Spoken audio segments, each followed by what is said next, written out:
What does it mean to rise from the ashes? To stand tall when life has brought you to your knees? This is the story of David Thomas, a man who faced unthinkable adversity, yet found a way to turn his pain into purpose and his struggles into success. David grew up in a small town where opportunities were scarce, but dreams were plentiful. His family barely scraped by, living paycheck to paycheck in a rundown house with cracked windows and leaking ceilings. David's father worked 3 jobs, but often couldn't make ends meet, while his mother struggled with chronic illness that left her bedridden most days. By the age of 16, David had dropped out of school, not because he lacked ambition, but because he had to work to help his family survive. But David wasn't just poor. He was bullied, overlooked, and written off as a nobody. And yet through it all, he carried a dream, fragile but persistent, to create a better life. Then came the breaking point. At 22, David lost everything. His father passed away suddenly, leaving behind a pile of medical debts. His mother's condition worsened, and without proper care, she too passed within months. David, homeless, jobless, and grief-stricken, spent nights sleeping in his car, unsure if he could survive another day. He felt abandoned, forgotten by the world, and at times even by himself.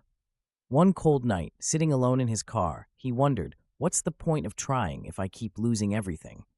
But life, even in its darkest moments, has a way of whispering hope.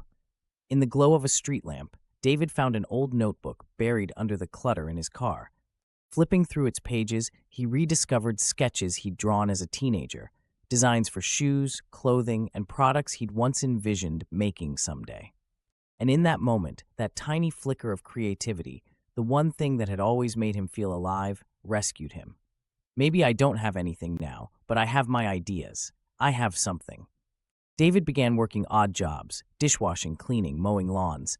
With every dollar he saved, he invested in his dream. He used a library computer to research manufacturing, sketched designs during breaks, and spent hours learning business fundamentals through online videos. It was slow, brutally slow, but step by step his dream gained momentum. 3 years later, David launched his first prototype for eco-friendly sneakers made from recycled materials. He created them with one goal: to build something sustainable, affordable, and meaningful. At first it failed. His products didn't sell, and his efforts felt futile. But David refused to give in. He knocked on door after door, pitching his designs to investors and retailers. For every no, he worked harder to earn a yes. And finally a door opened.